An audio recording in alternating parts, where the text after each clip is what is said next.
Halo semuanya, terima kasih telah mengklik video ini dan selamat menonton. Gimana kabar kalian hari ini? Semoga kabarnya masih baik-baik saja. Diberikan kesehatan, dilancarkan rezekinya, dan dimudahkan segala urusan-urusannya.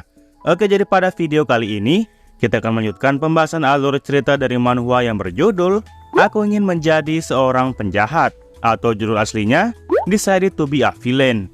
Video ini merupakan episode ke-9 dari episode-episode sebelumnya. Jadi, bagi kalian yang belum menonton episode-episode sebelumnya, silakan ditonton terlebih dahulu. Kalian bisa mengeceknya pada bagian kanan atas pada video ini. Oke, sebelum masuk ke dalam alur ceritanya, seperti biasa, jangan lupa untuk menyiapkan cemilan ataupun minuman di dekat kalian. Dan kalau semuanya sudah santuy sempurna, yuk langsung saja kita lanjutkan pembahasan alur ceritanya. Dan seperti biasa, intro.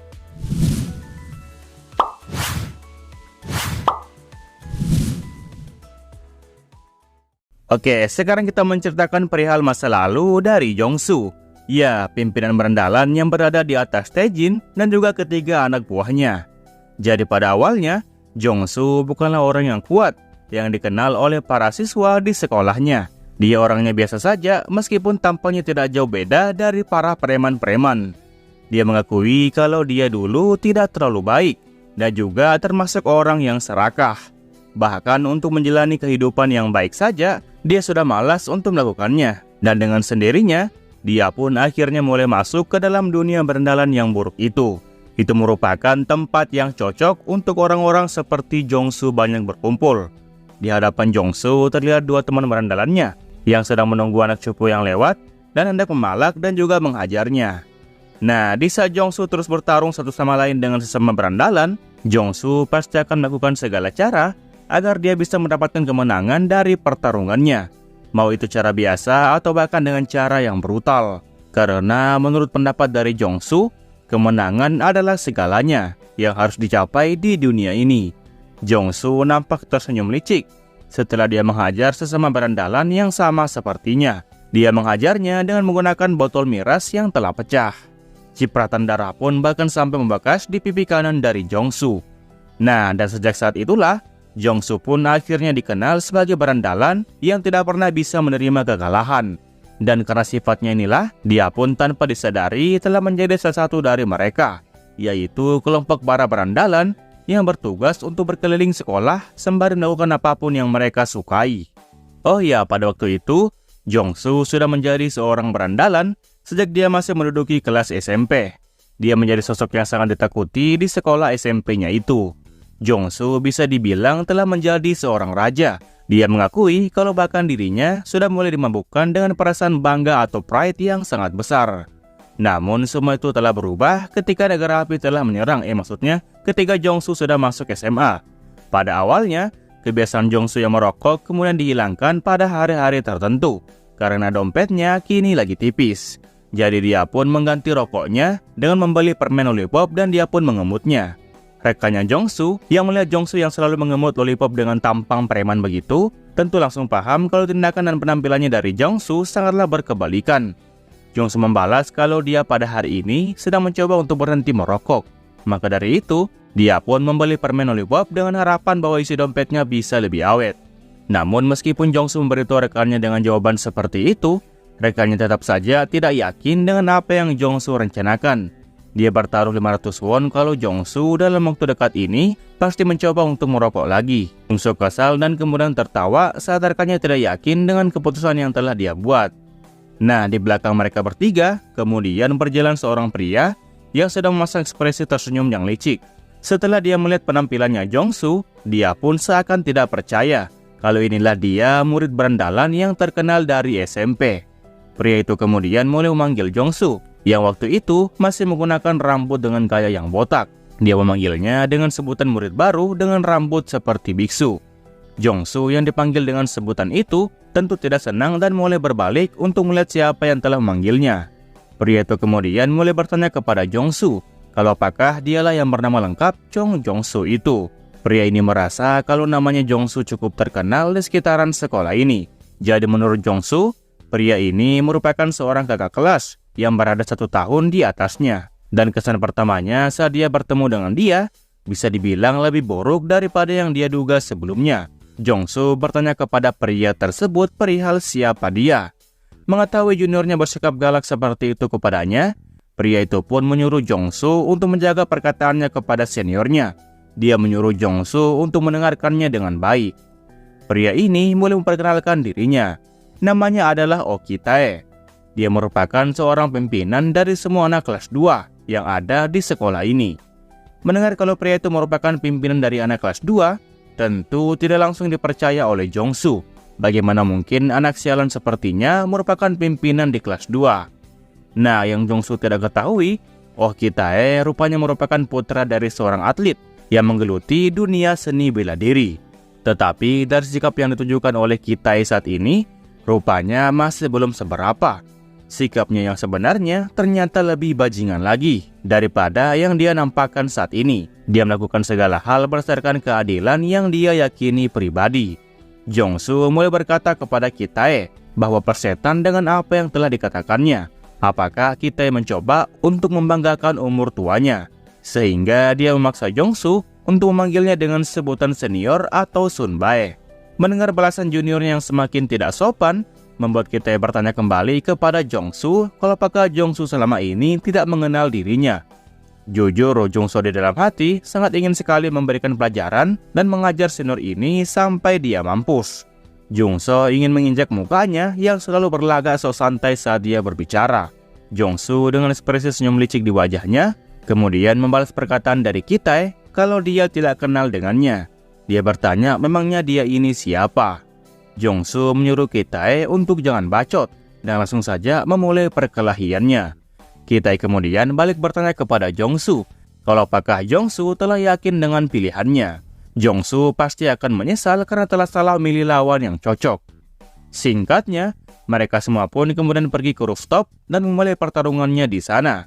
Namun baru beberapa saat mereka bertarung, Jongsu kini sudah terkapar di lantai sembari bersimbah darah setelah mencoba melawan Ki-tae dengan sekuat tenaganya. Jongsu tidak menyangka kalau senior yang satu ini terlalu kuat untuk dia hadapi. Jongsu nampak ngos-ngosan parah dan wajahnya juga nampak bonyok akibat bertarung. Melihat kondisi Jongsu yang menyedihkan, membuat senior Ki-tae bertanya balik kepada Jongsu padahal apakah hanya ini kemampuan dari Jongsu. Padahal Jongsu di awal tadi memamerkan gayanya yang sok kuat. Dia tidak menyangka kalau berandalan yang sudah terkenal waktu SMP itu malah dengan mudah dikalahkan olehnya seperti ini. Memang Jongsu memang sempat mendengar beberapa informasi mengenai senior Ki-tae kalau Ki-tae menguasai beberapa teknik bela diri. Tetapi Jongsu tetap tidak menyangka kalau dia rupanya sekuat ini. Rekannya Ki-tae kemudian mulai berkata kepada Ki-tae bahwa dia telah melakukan tugasnya dengan baik.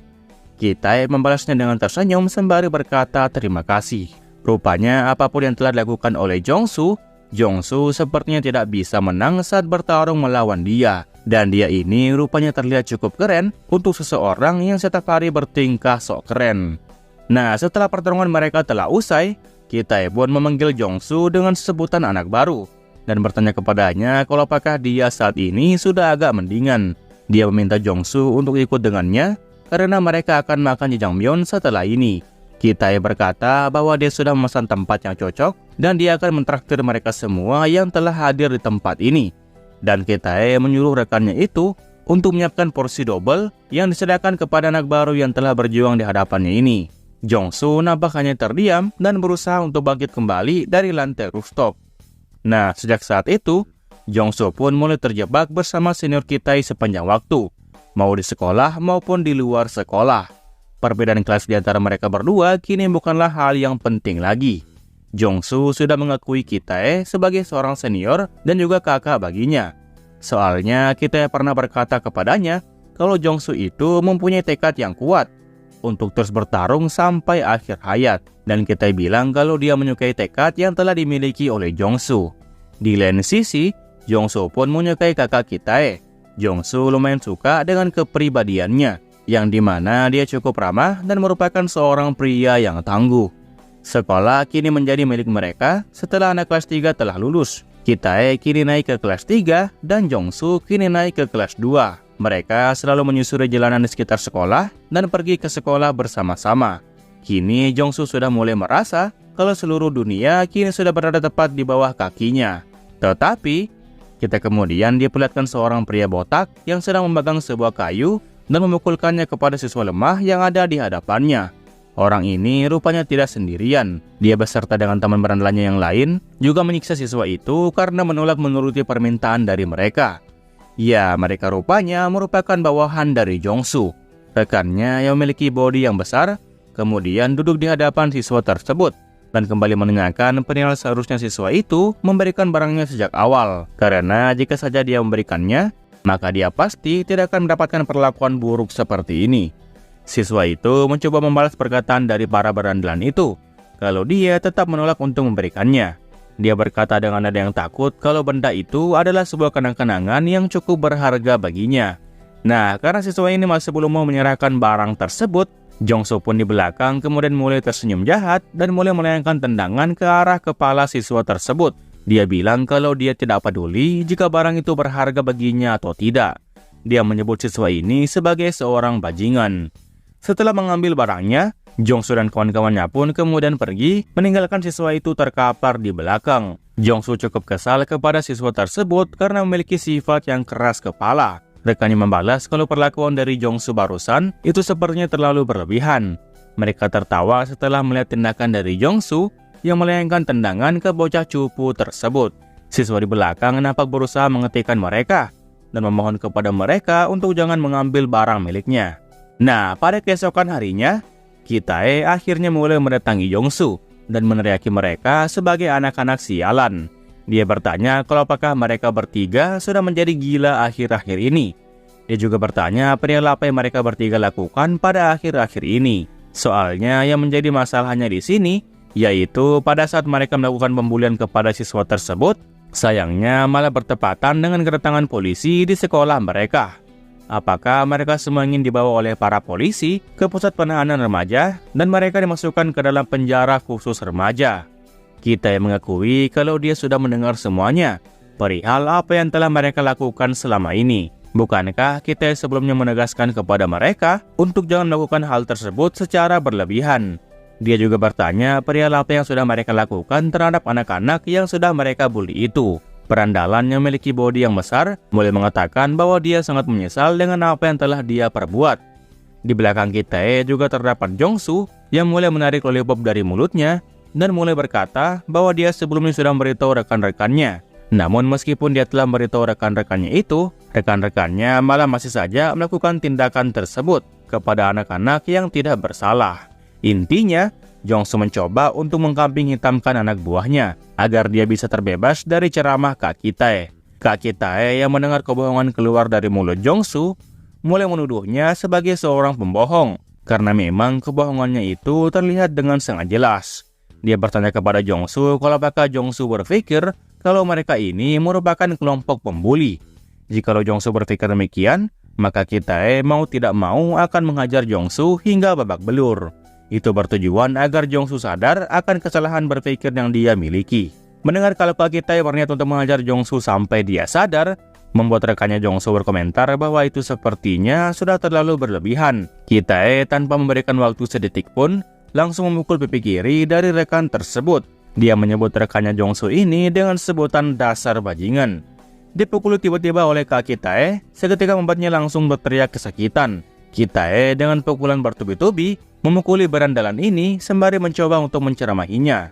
Kitae bertanya kalau apakah dia masih belum sadar tentang kesalahan apa yang telah mereka lakukan. Berani-beraninya mereka malah bersikap seperti itu sehingga nampak seperti kelompok para berandalan. Dia yang dipukuli hanya bisa minta maaf kepada Kak Kitae dengan nada yang gagap sembari menahan rasa sakit. Mendengar Kak Kitae menyebut kelompok mereka sebagai kelompok berandalan, membuat Jongsu kembali membalas perkataannya kalau lantas mereka ini sebenarnya kelompok apa selain yang disebutkan oleh Kak Kitae barusan. Balasan dari Jongsu ini semakin membuat Kak Kitae menjadi kesal. Dia berteriak kepada Jongsu dan menanyakan omong kosong apa yang barusan dia katakan itu. Jongsu kembali menjelaskan ulang kepada Kak Kitae kalau yang dia maksud adalah perihal sesuatu yang mereka sedang pelajari saat ini. Apakah mereka saat ini sedang mempelajari suatu keterampilan ataukah mereka dibayar untuk mengelola sesuatu. Soalnya kegiatan dari kelompok mereka ini tidak lepas dari minum minuman keras, mengancam orang lain, dan juga melakukan perkelahian. Jadi jikalau Kak Kitai bilang kalau ini bukanlah berandalan, lantas apa kelompok ini sebenarnya? Tsunami fakta yang disebutkan oleh Jongsu barusan semakin membuat Kitai menjadi kesal. Urat di keningnya bahkan sampai keluar semua setelah mendengar fakta barusan. Jongsu mulai mengeluarkan isi hatinya kalau dia sekarang sudah tidak tahan lagi. Maka dari itu, dia pun akan menerima tantangan dari Kak Kitai dan mulai melakukan pertandingan ulang dengannya. Jongsu kemudian mulai menarik lollipop dari dalam mulutnya dan mulai melemparnya ke lantai dan menginjaknya sampai hancur. Dengan pertarungan ini, maka Jongsu akan mengakhiri semuanya. Mendengar pilihan yang dibuat oleh Jongsu tentu membuat Kak Kitai menjadi kebingungan. Apakah Jongsu berniat untuk menutupi kesalahan mereka dengan mengajaknya berduel 1 lawan 1? Jongsu di depan kemudian melepas seragam sekolahnya dan menitipkan bajunya kepada rekan yang sudah dipukuli habis-habisan oleh Kak Kitai sebelumnya. Jadi dengan pertarungan Jongsu melawan Kitai, mereka akan memutuskan perihal siapakah yang lebih pantas untuk menjadi seorang penguasa di sekolah ini. Jongsu mengakui kalau dia sebenarnya menganggap Kak Kitai seperti layaknya saudaranya sendiri. Tetapi karena metode yang diberikan oleh Kak Kitai yang tidak solid, maka Jongsu pun mulai dibuat frustasi karenanya. Jongsu tahunya kalau mereka ini hanyalah sekelompok bocah nakal dan berandalan yang memiliki tujuan untuk menjadi seorang bajingan dan juga bermain-main sesuka hati mereka. Di lain sisi, Kak Kitai tidak menyangka kalau Jongsu beneran ingin mengakhiri semua ini. Kitai kemudian mulai berbalik ke belakang dan meminta rekannya yang lain untuk mengatakan sesuatu perihal hal ini. Kitai menyuruh mereka semua untuk memberikan pendapatnya perihal Jongsu yang terus mengatakan omong kosong. Rupanya, rekannya Kitai pun mempunyai pemikiran yang sama dengan Jongsu. Mereka mengatakan kalau apa yang telah dikatakan oleh Jongsu itu sepertinya juga tidaklah salah. Kitai semakin dibuat terkejut saat dia mendengar pendapat dari mereka. Kitai tidak menyangka kalau sedari awal dia hanya sendirian untuk memperjuangkan pendiriannya. Jongsu kembali menegaskan kepada Kak Kitai kalau mereka ini bukanlah sekelompok berandalan yang selalu muncul di drama televisi, yang dimana yang muncul di televisi itu merupakan berandalan yang selalu dihormati dan dihargai oleh banyak orang, yang di TV juga mendapatkan uang dari sana, sehingga mereka bisa menutupi pengeluaran yang mereka punya. Dan itu sangatlah berbeda dengan apa yang terjadi pada kenyataannya.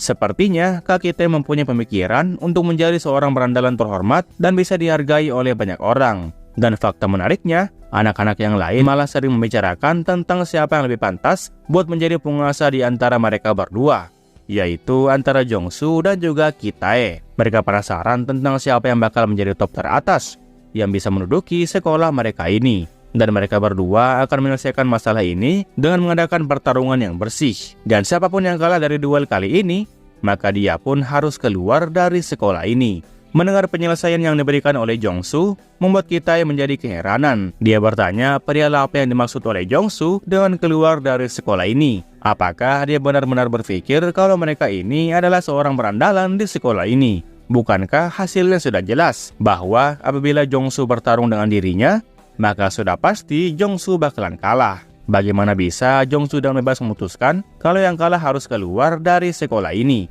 hanya karena hasil pertarungan ecek-ecek seperti ini? Dia kembali bertanya kepada Jongsu kalau apakah Jongsu sekarang sudah menjadi gila. Mendengar semua ocehan yang dikeluarkan oleh Kitai semakin menambah kesan berani kepada Jongsu.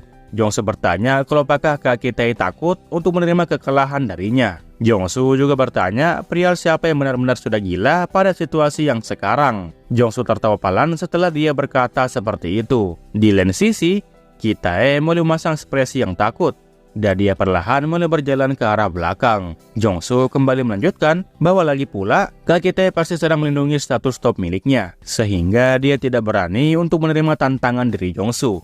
Maka dari itu, mereka berdua sebaiknya kini mulai bertarung. Jongsu di sini menyuruh Kak Kitai untuk jangan menahan dirinya dan harus menentukan tentang siapa yang lebih pantas buat menyandang gelar top di sekolah ini. Kitai kemudian bertanya dengan wajah yang serius kalau apakah Jongsu yakin dengan pilihannya ini. Jongsu dijamin akan menyesal apabila memilih untuk melawannya kembali. Nah, kabar dari pertarungan mereka berdua dengan cepat menyebar ke seluruh penjuru sekolah.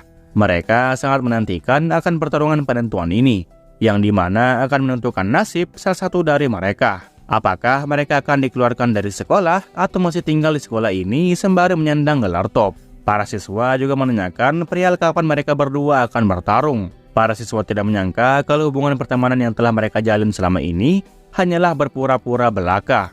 Rupanya sudah berlalu 1 tahun saat mereka berdua bertarung sejak pertama kali bertemu. Dan kita tentu masih ingat betul pada awal tahun lalu itu. Dan kita yakin kalau Jongsu juga masih mengingat tentang hasil dari pertarungannya itu.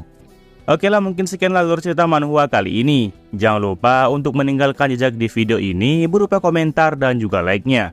Oke, terakhir nama gua Rusdi. Sampai jumpa di video berikutnya. Assalamualaikum.